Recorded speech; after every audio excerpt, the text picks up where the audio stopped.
Bum, bum, bum, bum, bum, bum, bum, bum. Bum, bum, bum, bum. Bum, bum, bum, bum. Hey, it's time for your evening swaddle. Grab a blanket. Come on in. You know how to swaddle. You were born that way. And we're going to talk about some of the events of the last 12 hours since last I talked to you. Things are looking up. And I'm going to tell you how they're going to look up even more. Yeah, even more. And you don't need to worry about anything. Because so far, everything I've predicted has happened in terms of this coronavirus situation. And so I'm going to make some good predictions, the kind you're going to enjoy. And it goes like this. Number one, um, what would happen if the top 1% simply spent a little bit more money once we go back to work? Now, keep in mind that the problem of having tremendous income inequality is when you get a situation like this pandemic, the people who are at the bottom of the economic tree get hurt the most, and they're in a dire situation. The people at the top might lose, a third of their wealth, but they won't even notice it. So that's the bad news. But what about the good news? The weird good news in this, at least potentially, and maybe you could tell me why you think this wouldn't work, but the biggest determinant of how quickly we get back to a normal economy is demand. Because supply is going to be pretty easy, because we already have the factories built, the companies exist, the employees just need to walk back into the jobs, but only if somebody's buying stuff. If nobody's buying anything, nothing's going to work. So, and then we have the problem that everybody from, say the upper middle class down just, probably had a bad few months. So this entire bottom, I don't know, 80%, maybe less, maybe 75%. I would say the bottom 75% of the economic ladder is going to have a tough few months. Some worse than others, but it's going to be tough for maybe 3/4 of the country. But 3/4 of the country all added together probably don't add up or even close to the wealth and the income of the top 20%, 25%, let's say. So here's the math question I give to you. Given that we're going to go back to an economy in which we have exactly one problem, not enough people with money to buy stuff. Am I wrong? That's really the only problem. Now, because if people are buying, then even people who, rang up some debt can get loans, etc., because they can say, look, I have all these customers, business is good, bank says, all right, you can have a loan. That doesn't fix every problem, but it certainly gives you reason to believe that at least the top 25% who still have plenty of money, most of them didn't even lose their jobs. Maybe their portfolio went down by a third. They don't even know the difference. So the top 25% could easily take it upon themselves voluntarily to say, oh, wow, I came out of this thing okay. I'm just going to pour a little money into this. Now, it'd be great, and I've said this before, and I don't know if there's a way to execute this in time.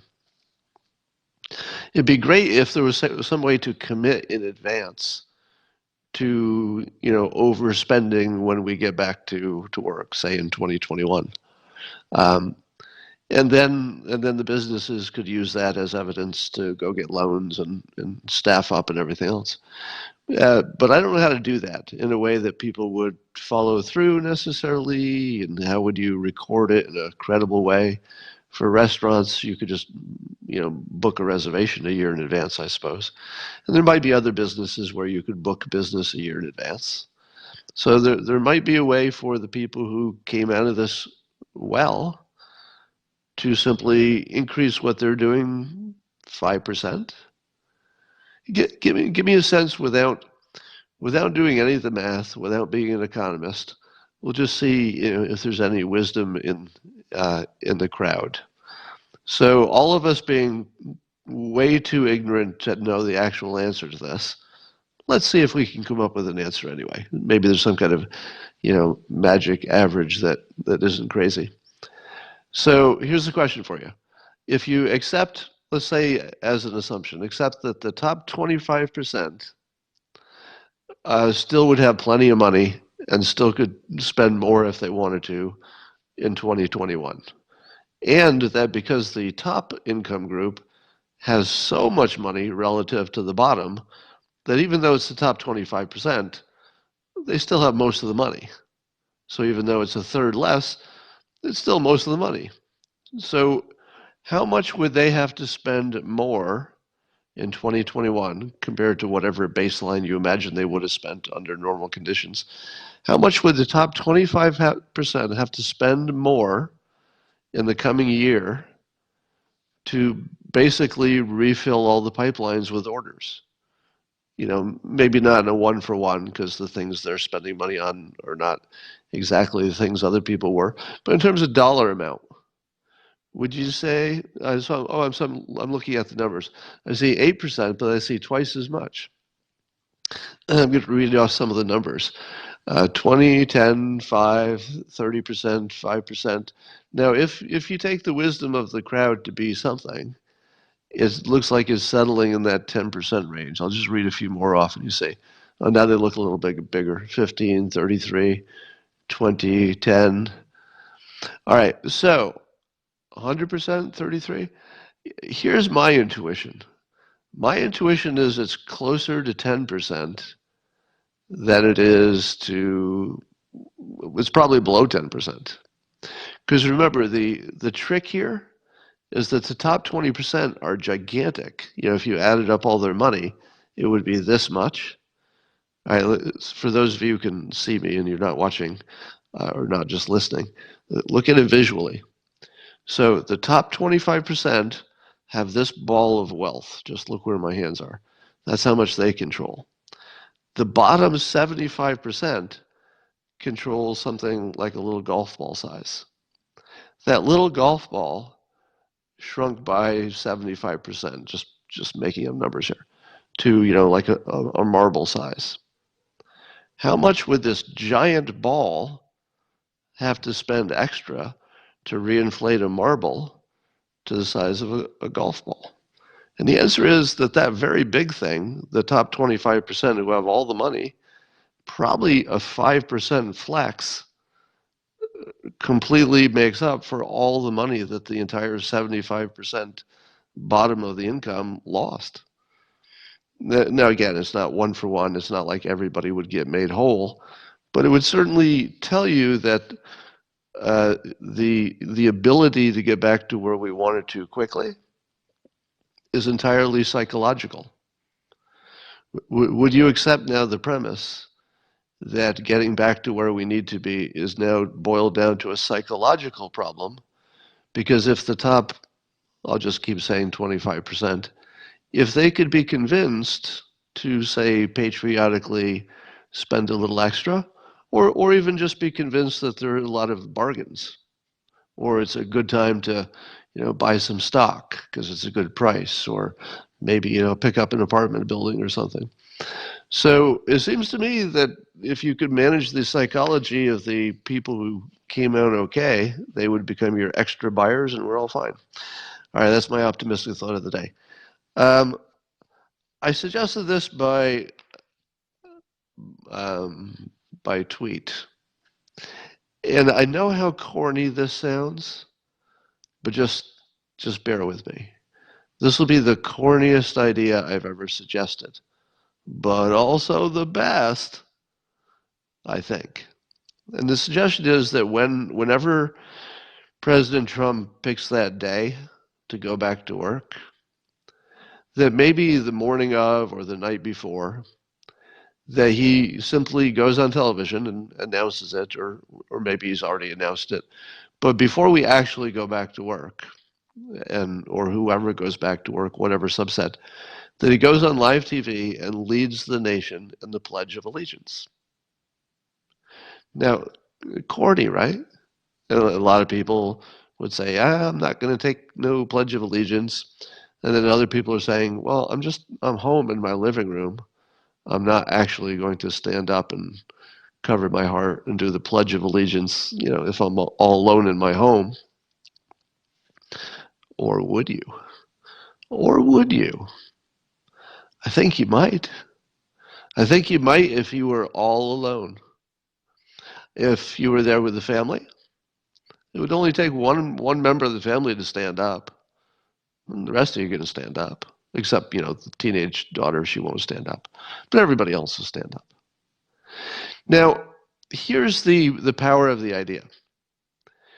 In order for the president to give the okay, and I've said this before, it really is very important for the public to have fully weighed in with their opinion of what level of danger they're willing to take for themselves, and also what level of danger they're willing to accept on behalf of their fellow citizens.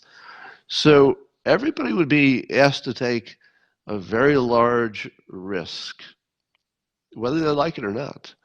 And everybody's already taken a very large, piece of pain, even if only psychological in some cases. But we all sucked it up, took a lot of pain.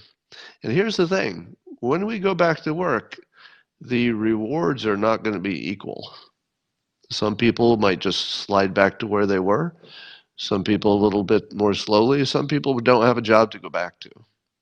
But worse, some people, especially the older and the people with conditions, are going to have problems that they wouldn't have had if we didn't go back to work when we did, whenever that is.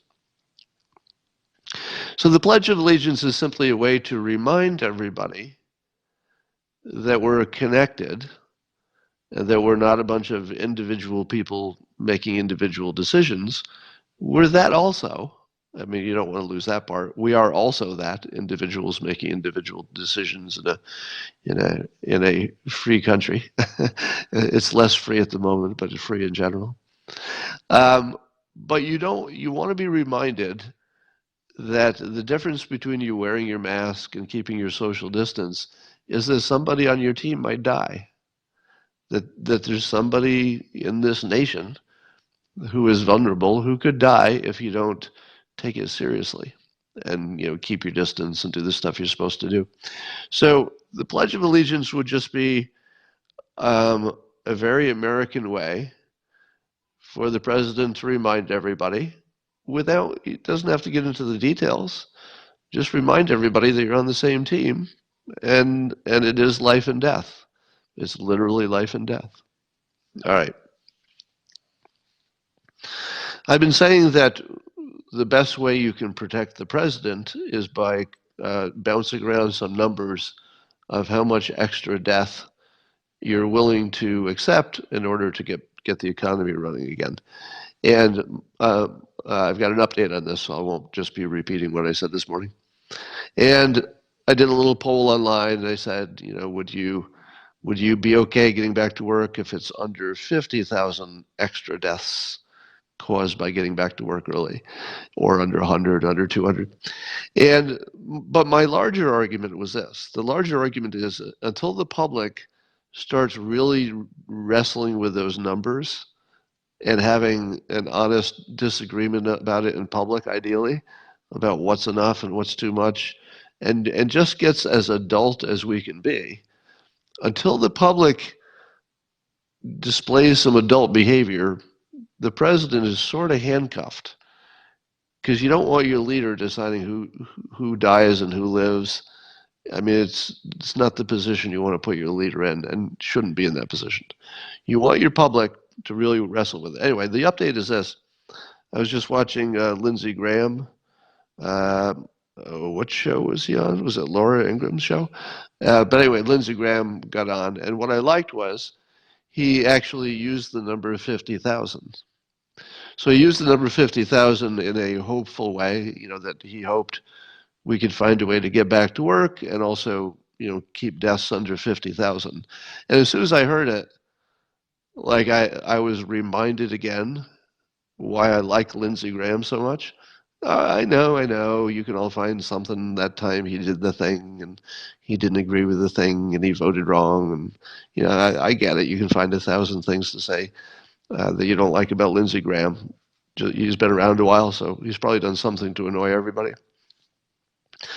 But I got to tell you, when it comes to messaging and sort of a clear-eyed view of things and being able to explain things in a persuasive way, he's got that attorney gene.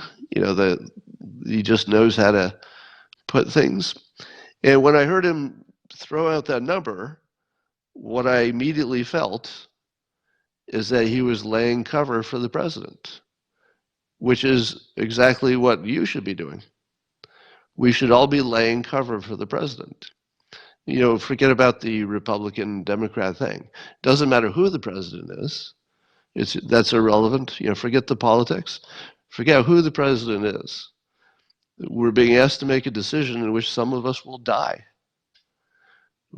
We owe the president a little cover that we've really understood the risk, and collectively we talked about it. There's some kind of consensus, and ideally the president and the experts would work with that consensus to come up with something that makes sense for everybody.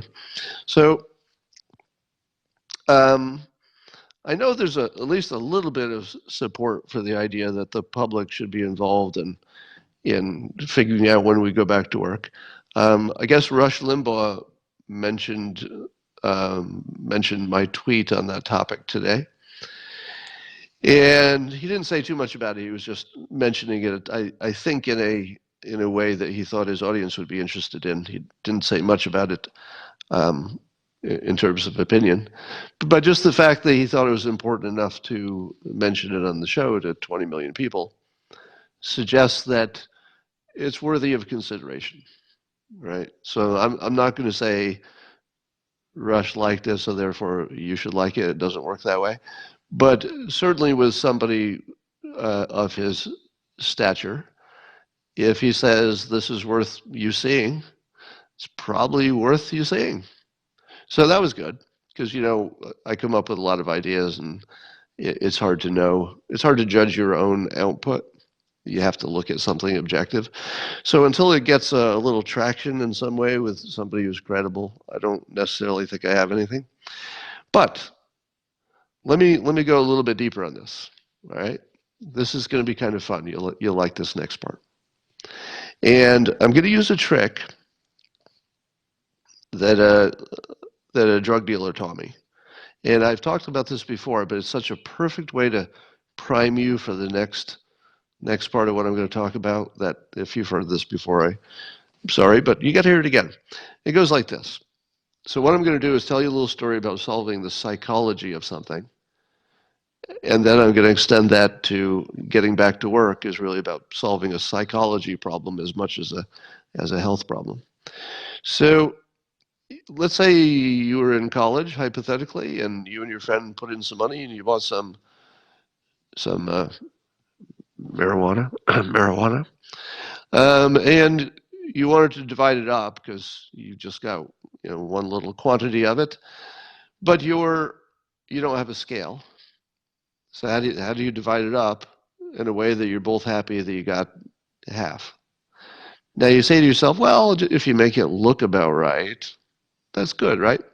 Well, back in the day when I learned this trick, there were things called seeds in your marijuana, and lots of twigs and leaves, and some of the buds were better than others, and you couldn't really look at two piles and really know which one was the good one because there were a little too many variables going on. It's less true today, but in those days.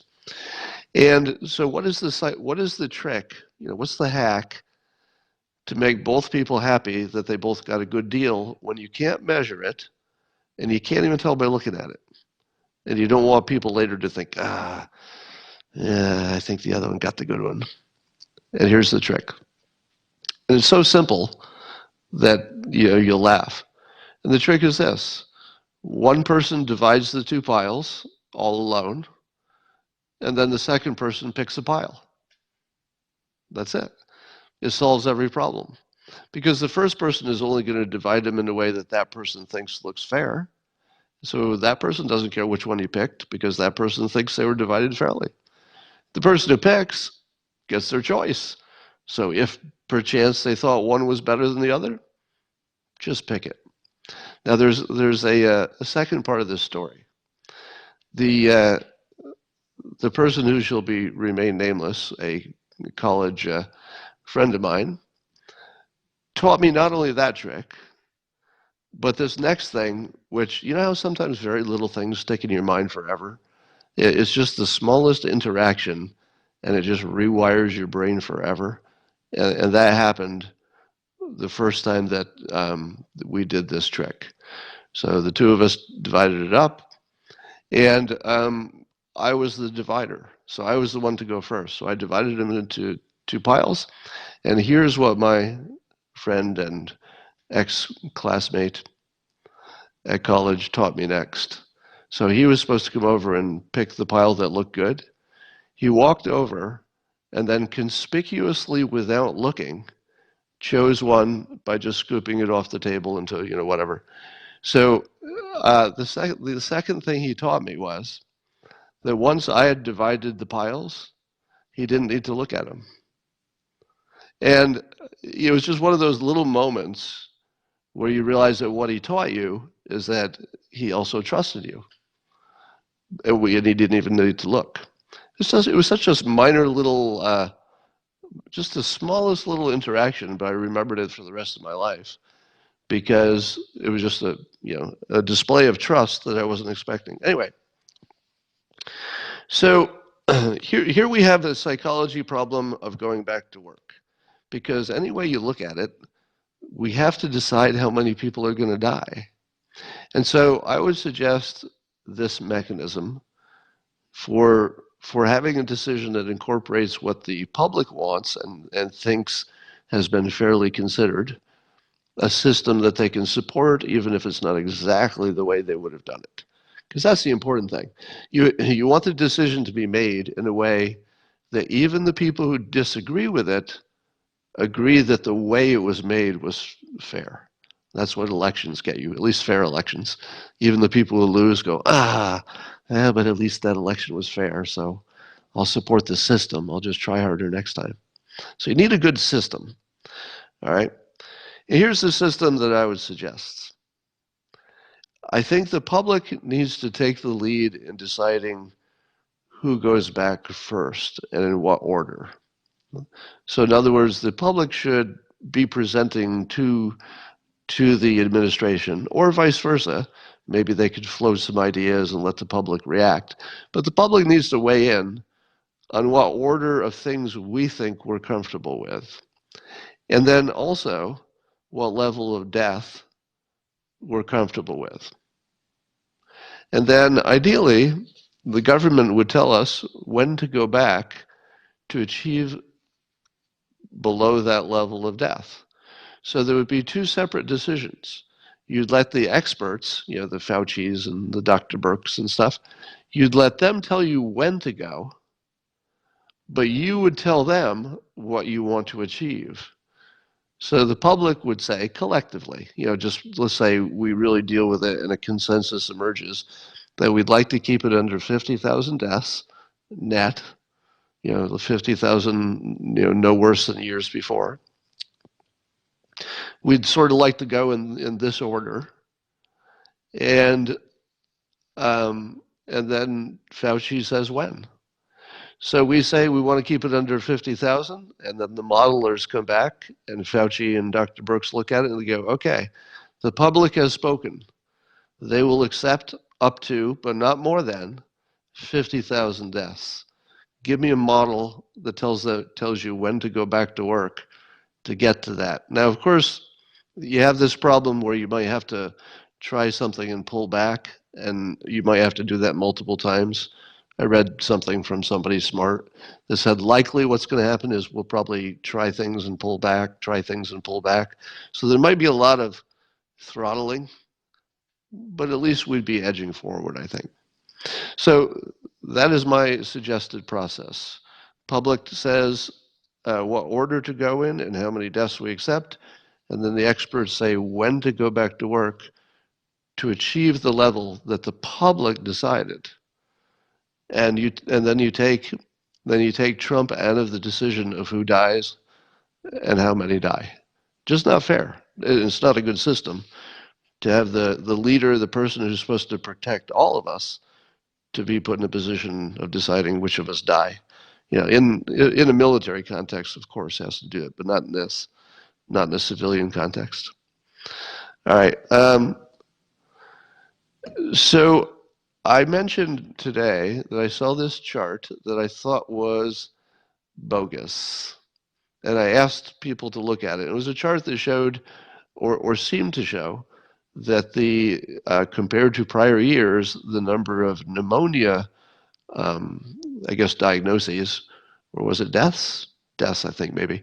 The number of pneumonia deaths seemed to go up like normal, and then suddenly around January, it just fell sharply off, and it's never done that before. And then the implication being that maybe some things are being miscoded as coronavirus, that any other year would have just been pneumonia. So I don't have an opinion about that. But I said that my BS detector said it was probably fake. So a bunch of people looked at it in the comments, and here's the conclusion. I don't know. I'm not sure. But I can tell you that one debunker said reproduce the graph by putting in the data on the same day as in prior years, and it showed that all of the other years would have shown the same decline if it had the same lag of data, and they actually did have that lag. So if you had looked at those other years the same day, they also temporarily would have looked like they were sloping down, but once all the data came in, that slope would go away. So one debunker, using the database, the same data from the people who produced it, showed pretty clearly, I thought, that it was debunked. It was just a lag in the data situation. But because it's the internet and because it's 2020, was that the end of the conversation? No, it was not. The debunker was immediately debunked. So there was the graph I was suspicious of. There was a debunker who had a very solid debunking of it, followed by a debunker of the debunker. And then, as these things always go, I sort of lost interest and I couldn't quite follow the argument after that. So I'm not quite sure if the debunker or the debunker of the debunker won the argument, but I'm still leaning toward the debunk. So I still think it's fake.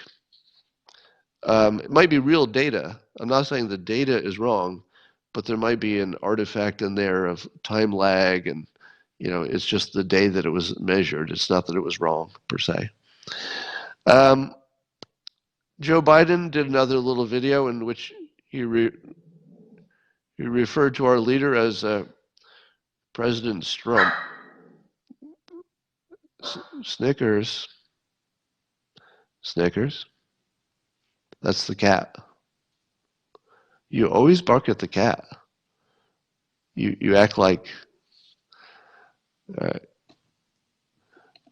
Snickers. You act like you've never seen the cat. Of course you've seen the cat. Every day. It's always the same cat. You need not bark. All right, I think we got that sorted out. Back to me. Yeah, so Joe Biden referred to our leader as President Trump. He corrected it, but how many times is he going to mispronounce a world leader's name before Alyssa Milano says, I've had enough? So the other funny thing is that, it's funny tragic or funny interesting. I don't know. It's not funny in the ha-ha way, but it's still interesting. So, I'm not on the side of most of you who are watching this, I think, based on what I know about my viewers. Many of you have a negative opinion of her political activism, but I don't. I don't agree with her positions in many cases, but I like the fact that she's sincere and trying to help, and her intentions are good, and she puts in the work, and she's got skin in the game, and I just respect activism if people have good intentions, and she does. But she got it kind of trapped by running out of candidates that were sentient beings. So she's sort of by default, because she can't be a Republican, and I guess she doesn't want to sit it out because she's sort of an activist, so she needs to have a candidate.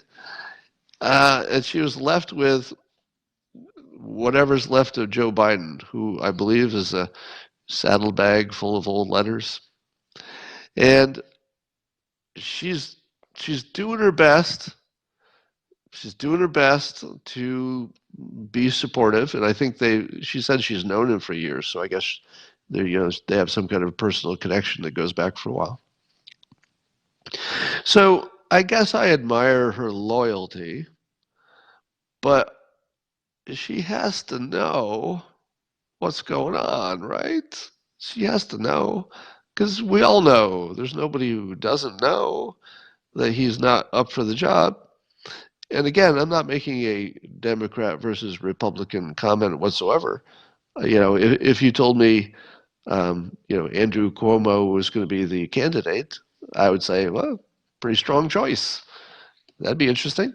At least we'd have some real competition then. So it's not like I'm going to, mock every Democrat or something. If anybody's new to my periscopes, that's not what I'm about. But I mean, seriously, Joe Biden, it doesn't matter what party we're talking about. He's just not capable. I mean, it's obvious. But she's doing her best to defend him, and then it just gets worse. So then there's this, Me Too allegation against Joe Biden for something that allegedly happened years ago. And the problem, of course, is that the allegation has every hallmark of credibility, as these things are judged, because the story held together. It's clear that you could put them in the same room. Apparently, she told people about it at the time, and they back up the story. So that doesn't mean any of it happened, right? So that's not how it works. But it does mean that it meets at least the initial tests, where, according to the rules of Me Too, somebody who is an activist should be backing the woman's story. In every other situation, you'd expect that to be true.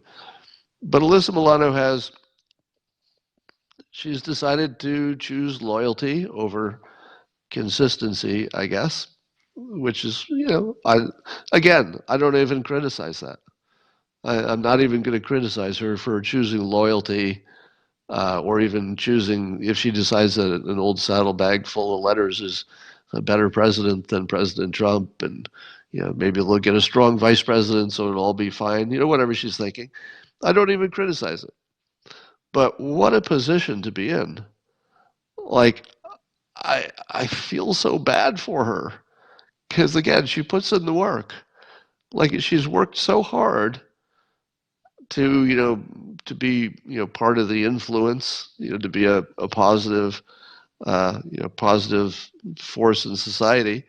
And then she gets trapped defending Joe Biden, and then he gets a Me Too thing, and then she's still hanging in there. God bless her. Anyway, President said that he's going to put a hold on the funding for the World Health Organization. I tell you, this president knows what's popular, because putting a hold on the World Health Organization funding is very popular right now. Because I don't know what's up with that group, but it's not good. There's something rotten there. But here's the part that I found the best. Um, you know, do you remember when people made fun of President Trump's simple speaking style? his simple half sentences and his repetition and using simple words and stuff.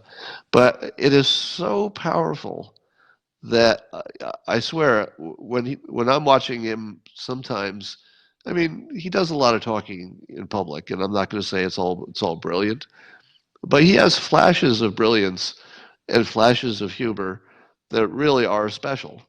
And this made me laugh when he was talking about putting the funding hold on the World Health Organization. He goes, "We're putting a hold on it. It's a powerful hold." A powerful hold? Well, what's that mean? Well, it makes a hold on funding powerful because all you have to do is tell the Treasury not to write a check. Is there a weak form of that? What's the weak form of putting on the hold? Well, Mnuchin, maybe you could consider, like, I don't know, maybe slowing down ish, maybe putting a hold on the funding. What would that be, the opposite of a powerful hold? Or is a powerful hold like, Mnuchin, get over here. Put down your briefcase. Mnuchin, come over here. You put a hold on those funds. I'm not talking about a regular hold. I'm talking about an extra duty hold. I'm talking about metal, platinum, silver, gold. We're going for everything. This is the hold of all holds. This must be powerful. I'm talking 220 volts. Serious power. Hook it up to the Tesla and floor it. Powerful, powerful hold. Some other news that's no news at all, but it's interesting, is that advisor Peter Navarro, we're learning now, wrote a letter warning about the dangers of the coronavirus back at the end of January. I think January 29th was the key letter. And so the press is trying to turn this into a story, but there isn't one there. And they keep poking and prodding and slicing, but no matter how they look at it, and no matter what kind of light they shine on it, there's literally nothing there. Now, there's new information, but they're looking for, well, who did something wrong, or who didn't listen to somebody, or was there an internal debate? I mean, they're looking for some meat, but here's the best they can get. And the president's doing a good job of, swatting this fly away. Here's the problem. Navarro was completely right, because now some time has gone by, and we can see that anybody who was warning about it in a dire way at the end of January, they were among the people who were the most right most early. Now, I beat him by a few days, but who's bragging? I am. But Navarro was right. And so now, because it's hindsight, we can say totally right. Like that guy totally nailed the risk, and he warned and tried to warn the right people. Now, the president said he didn't see the memo, which I think you could conflate with, didn't remember it. It could have been summarized to him, from another aide who forgot to mention what the memo was from. Somebody could have said, hey, Pete Navarro says this, but then the president forgets who said it first. So there are a million possibilities that are reasonable explanations of why the president doesn't have a specific memory of seeing the letter. He's a busy guy. A lot of opinions flying around there. So they're trying to find something that's wrong with the timing, except Navarro's letter warning about it happened to be just about exactly the same time that the president closed the flights from China. So there's just no space to find the disagreement, because even though Trump says he wasn't aware of Navarro's opinion, he says Navarro is really smart, and he was thinking the same thing at the same time, and it's obvious that he was because he acted on it. He closed the flights. So there's just nothing there. But man, watching the press picking away at this is like, if we get you to maybe describe it differently, we can find something in the way you're saying it that would suggest that somebody should have done something differently in the past, as if it matters now, but it doesn't. All right, I'm going to take some questions. I believe my technology will work. Let's see who is waiting to ask me a question. And if you've been here for a while, you may be thinking that you're surprised that you're going to be added. Harrison, do you have a question for me? Hello, Harrison. Scott, how's it going? Good, good. Do you have a question for me? Yeah, I do. Quick question on skill stacks. So I know it's something you talk about a lot. I was curious if there are any emerging skills within a skill stack that you're seeing happen over the past couple of years that you might anticipate being important in the future. Persuasion. I would say persuasion is the big skill stack, and I'm a big fan of design because you can learn the basics of design, sort of 80% of it, in about an hour. It's the other 20% that you have to go to school for 4 years for. Hmm. But you can get the basics because we're all designers now. We're all, you got to build a website, you got to comment on somebody's app they're developing, you've got to put together a PowerPoint slide deck. So Hmm. yeah, so I'd say design and persuasion, communication and writing in general, writing and speaking. Um, but did you notice that because of the coronavirus, you've got all these people doing video stuff like I'm doing now? Hmm. And um, did you notice how many people are not good at it? Oh yeah, So it's rough. yeah, yeah, and even the people who are experts at being on TV, let's say Joe Biden. If you put Joe Biden in a classic, television situation, he performs well. But that little bit of transition into the live streaming world with just that little bit of difference in what it is, you found that some people can do it and some can't. And watching the people who can make the transition who can't. So I think the world of appearing on video is going to be far more important, obviously, because be doing more remote stuff. And people who are good on video will have a big advantage. So I think learning to do this, like literally what I'm doing right now, learning to Hmm. do this, even if you're just talking to your coworkers or presenting to a customer or something, is probably going to be one of the biggest skills because talking on a camera situation is different than talking in person, different than writing a memo, etc. Hmm. All right. So anyway, thanks for the Can question. can Yeah, go can I ahead. follow that up with how do you weigh that with kind of a quantitative skill set? So quantitative economics, the real financial modeling that comes with that that's required to actually present the information from a visual perspective. Where do you weigh that in terms of importance? Well, it's not so much importance, it has more to do with fit. So it would be like saying, what's the important ingredient of your minestrone soup? And the answer is, oh, well, what makes it good is that they're sort of all together. It's the blend that makes it good. It's not because the beans were so awesome. Hmm. So that's what your skill stack is. It's not that there's some boss of all skills that you should just always start with this one and number two should always be this one. I like to start with whatever you're already good at Hmm. and say, all right, that's my base stuff, the stuff I'm already good at. What can I add to that that quickly gets me to a superpower? But in general, I think economics and business are good to add to every skill stack, as is persuasion and communication. There's some that just always are good. Adding design, communication, those sort of things to anything is good. All right. Thank you. Awesome. Thank you. All right. Let's see what else we got here. We've got James. Let's see what James has to say. James, do you have a question, James? James, hi. Do you have a question? James is gone. I never know if somebody just hits the wrong button or they get camera shy. Let's see if people named Charlie are never shy. That's my rule. Charlie, well, Charlie disappeared. So I guess that rule didn't last very long. Let's see if James wants to talk. James. Well, James, do you have a question, James? Good. fantastic. I really really love that.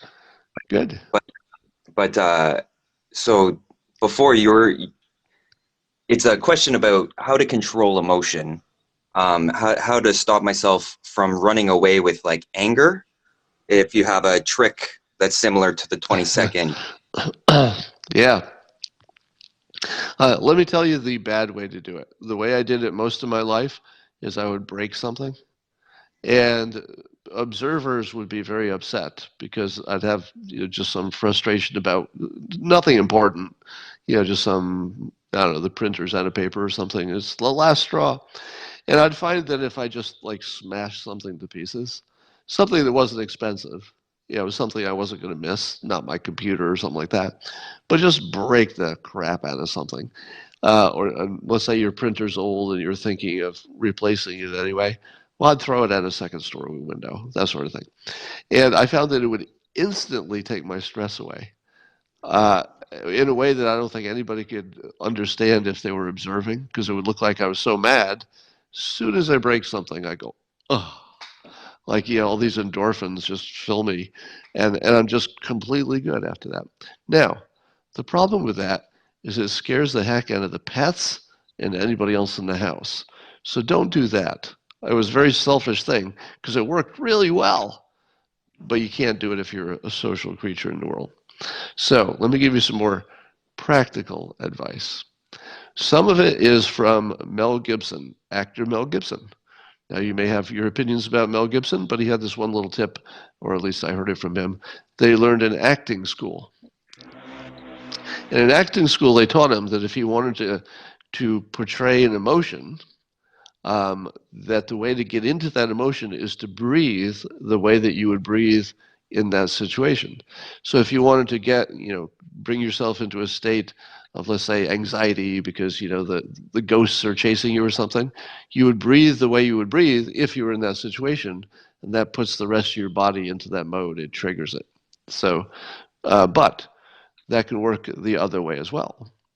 So if you concentrate on your breathing, let's say you're starting to get angry, and you just go,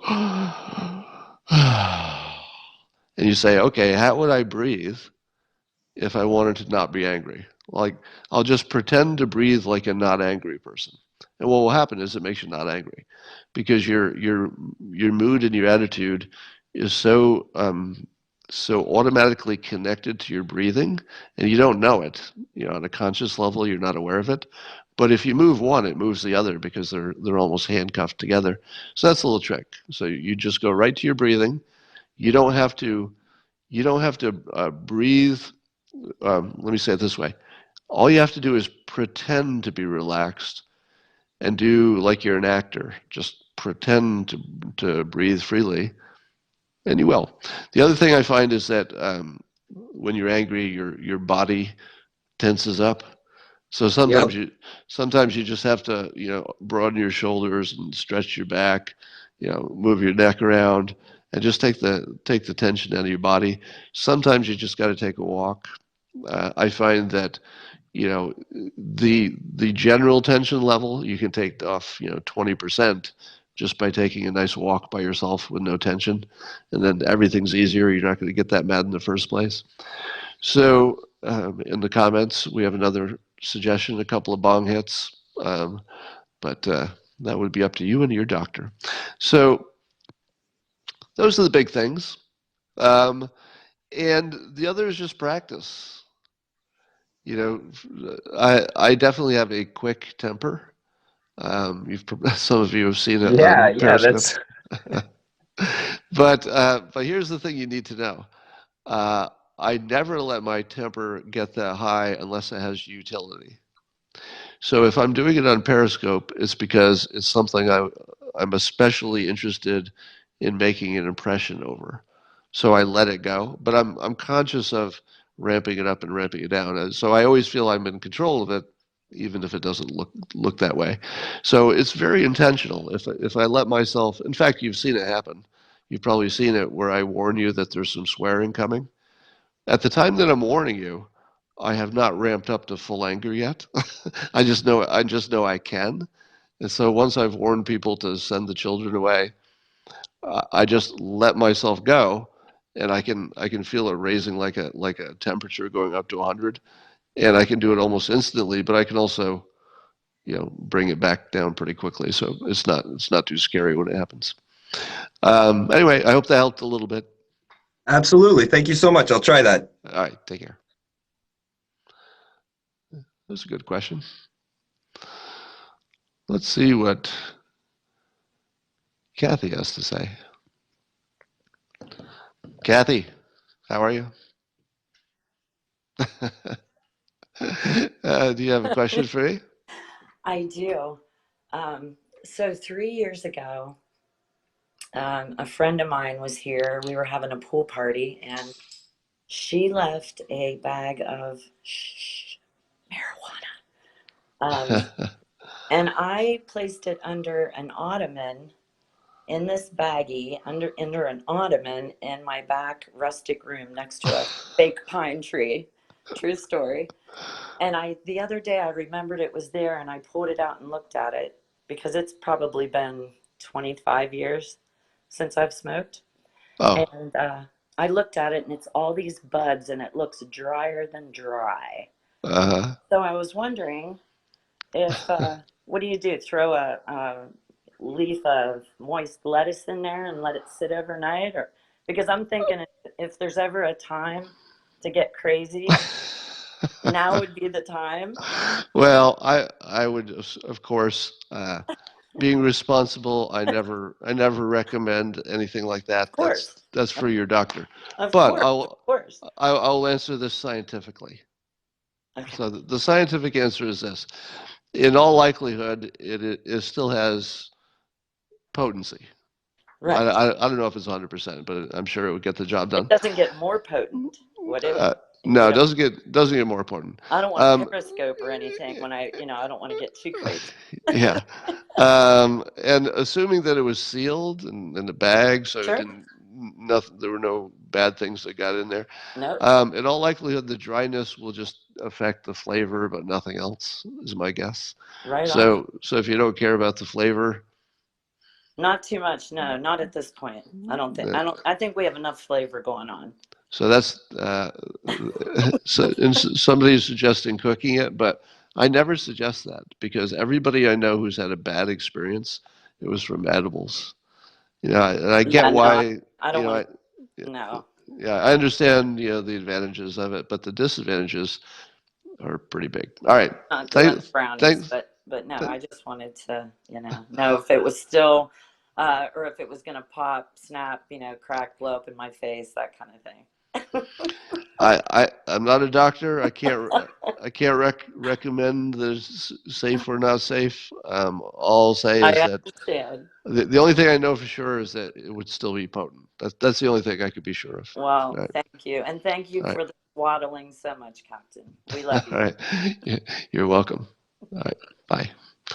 All right, getting interesting questions tonight. Let's see what Brian has to say. Brian, do you have a question for me? Books that are over your left shoulder right now. Especially the How to Fail at Almost Everything was amazing. I thought. Thank you. You're welcome. But the thing that occurred to me actually is when you talked about the the two screens thing with they're going to debate for the end of time. Is this a real problem, or did we actually stop the problem? And so not a lot of deaths manifested. Did we dodge a major bullet by having the persuasive power of a conservative President Trump instead of a President Hillary? Because in my mind, a President Hillary Clinton could never um, could never convince conservatives to not think that this was a government takeover of society. Oh, yeah, I see where you're going.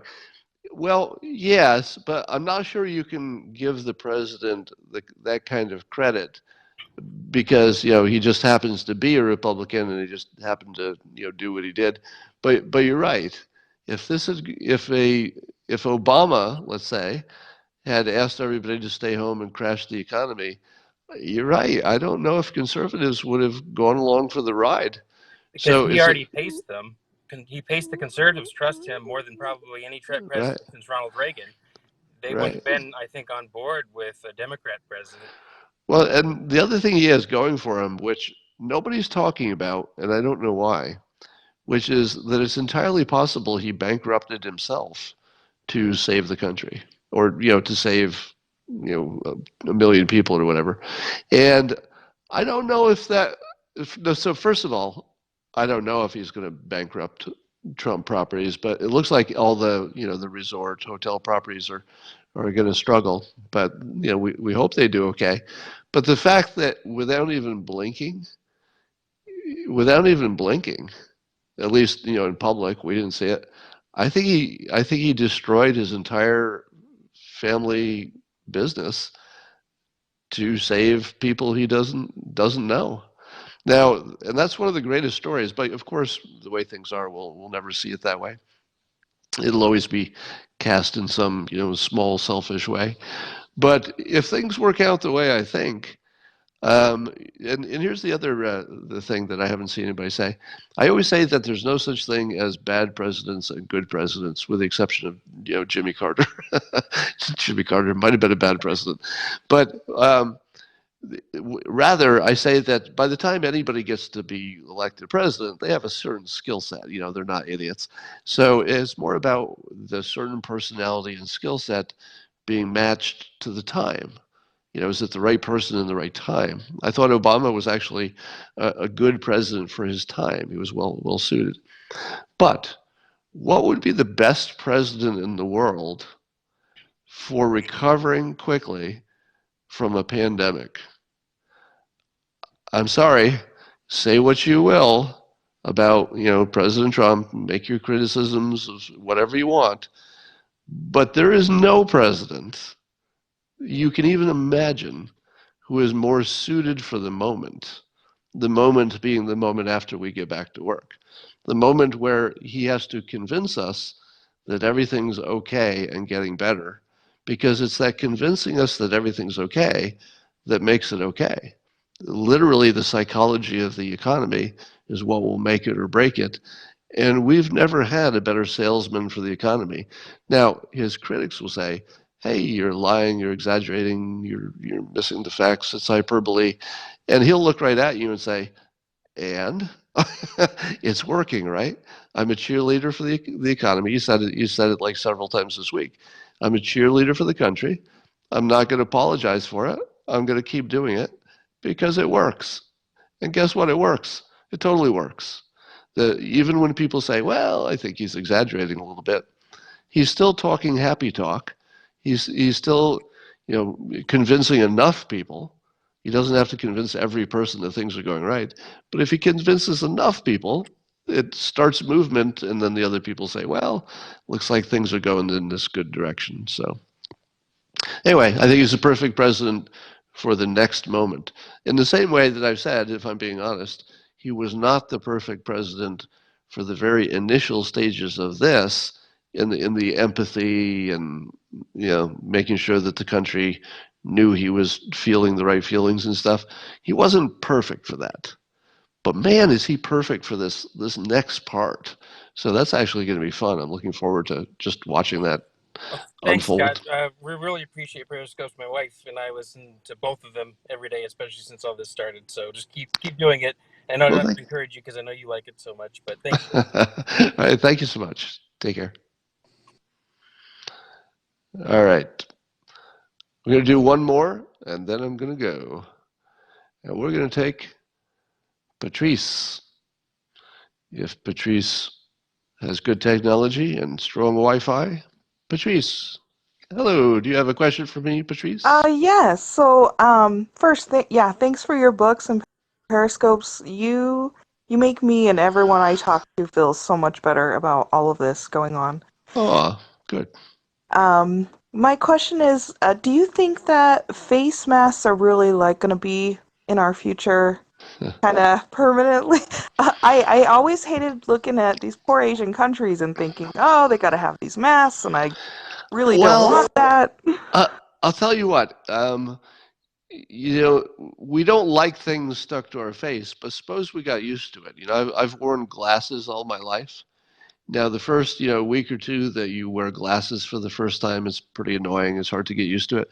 But I'd say at this point in my life, I'm completely unaware of it. So you can kind of get used to things. So that's the first question. Could we get used to wearing masks?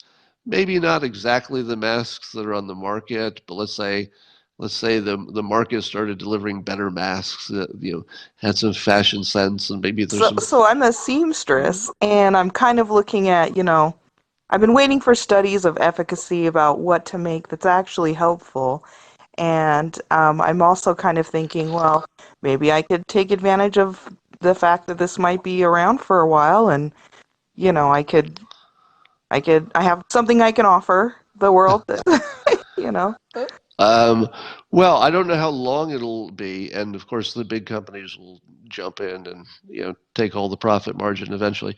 But Yeah. here's where I was going with this. And by the way, hello Christina. I saw you sneaking in there. My fiance just came on watching this. Um, so here's where I think. Have you noticed that we're slowly moving toward becoming cyborgs? Because I've done this example before. So first of all, cyborg is part machine, part human. So already I have corrective lenses, and someday they'll have augmented reality in them. I've already got my my earbuds. So if I have these in, they're microphones and earphones, and I can see the mask turning into have more function. It would be easy to imagine that a mask is just always cleaning the air. I mean, I can imagine them building in a little electronics so that you're actually breathing cleaner air than the air that's in the room. I could imagine having a microphone built into the mask so that you could talk on the phone and it would be muffled enough that the people around you couldn't even hear you, which would be really cool. I don't know if that's even possible, but it'd be really cool. So the long version is we are slowly turning into cyborgs, and I am convinced that whether these regular face masks last or not, there's going to be just more augmentation in the head and arm and leg area. Everywhere we can add some advantage in technology and adaptation, I think we will. So I think masks will be around probably for a year. It'd be a fun thing for you to, rip off a few good masks. I would put a, by The the way, Dilbert mask. I would go for an American flag. Keep it, keep it, patriotic. That's one way. But everybody's going to want their own version of it. So have fun with it. Anyway, that's all for tonight. I am going to wind it up now. Thank you for Thanks. the question. And let me see if Christina, um, Christina, why don't you ask to be invited on as a guest so I can bring you on? Well, I don't think that's going to happen. All right. That's it for tonight. I will see you in the morning, and I will hope you have a great night.